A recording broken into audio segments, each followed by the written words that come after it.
NC Housewife Club. ஐயோ ஃபஸ்ட்டே jam ஆகுதே. Hi all, welcome to NC Housewife Club. இதுதான் நான் பிளான் பண்ணி வச்சுருந்தேன், மாற்றி சொல்லிட்டேன். சரி, ஓகே. இதுதான் நம்மளோட ஃபர்ஸ்ட் வீடியோ இந்த சேனலில். இப்போ தான் க்ரியேட் பண்ணி இந்த வீடியோ நான் அப்லோட் பண்ணுறேன். நம்மளோட சேனலில் என்ன பார்க்க போகிறோம் அப்படின்னா, நார்மலாக சீரியல்ஸ், மூவிஸ் இல்லை வேறு ஏதாவது தமிழ் டிவி ஷோஸ் இருந்தால் கூட அதை பற்றின ஒரு டாக் தான், ஃபன்னான ஒரு டாக் தான் நம்ம சேனலில் எப்போவுமே வரும். அது மட்டும் தானே அப்படின்னு கேட்டால் அதெல்லாம் சொல்ல முடியல. வேறு ஏதாவது இன்ட்ரெஸ்டிங்காக நான் ஆட் பண்ணுற மாதிரி இருந்தாலும் கண்டிப்பாக நான் ஆட் பண்ணுவேன்.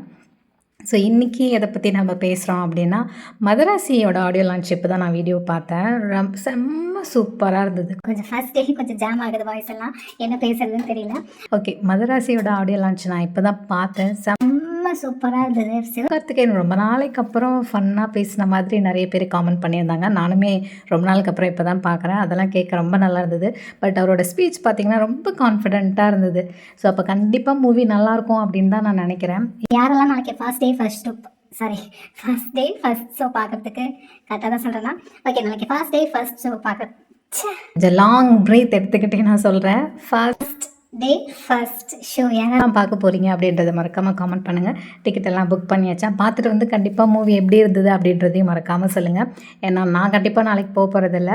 எப்படி சாட்டர்டே சண்டே இந்த 2 நாளுக்குள்ளே தான் நான் ஒரு டே சூஸ் பண்ணி போக போகிறேன். நான் ரொம்ப ஈகராக இருக்கேன் ரொம்ப நாளைக்கு அப்புறம். ஏன்னா இவர் அந்த ஆடியோ லான்ச்சில் சொல்லியிருப்பார், துப்பாக்கி, ரமணா இந்த மாதிரியான ஒரு மூவிஸாக இல்லைனாலும் அது க்ரியேட் பண்ண ஒரு இம்பேக்ட் இருக்கும்ல, அது அந்த அளவுக்காவது மூவி இருக்கணும்னு நான் எதிர்பார்த்தேன். ஸோ அது அப்படியே வந்திருக்கு அப்படின்ற மாதிரிலாம் சொன்னார். ஆடியோ லான்ச் பார்த்துட்டேன். இன்னும் சில கிளிப்ஸ் எல்லாம் நான் பார்த்தேன். எனக்கு ரொம்பவே பிடிச்சிருந்தது. நீங்களும் பார்த்துட்டு வந்து நீங்கள் காமெண்ட்டில் என்ன சொல்கிறீங்களோ அதை வச்சு தான் நானும் பார்க்க போகிறேன். ஏன்னா இதுக்காக ஒரு 300 செலவு பண்ணி வேஸ்ட்டாக போச்சுன்னா மனசு கஷ்டமாக போய்டும். ஏன்னா இப்போ வர தமிழ் மூவிஸ் எல்லாம் நம்பி பார்க்கவே முடியல. பிரம்மாண்டமாக லான்ச் பண்ணுறாங்க, போய் பார்த்தா ஒன்றுமே இருக்க மாட்டேன்றது. சரி, ஓகே, நீங்கள் பார்த்துட்டு வந்து எனக்கு காமெண்ட் பண்ணுங்கள்.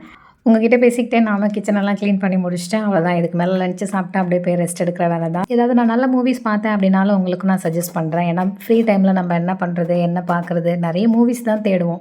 ஹாரர் மூவிஸ், நல்ல ஒரு த்ரில்லர் மூவிஸ், அந்த மாதிரி தேடிட்டு இருப்போம். அந்த மாதிரி ஏதாவது மூவிஸ் பார்த்தா உங்களுக்கு நான் சஜஸ்ட் பண்ணுறேன். மறக்காமல் என்னோட சேனலை சப்ஸ்கிரைப் பண்ணி சப்போர்ட் பண்ணுங்கள்.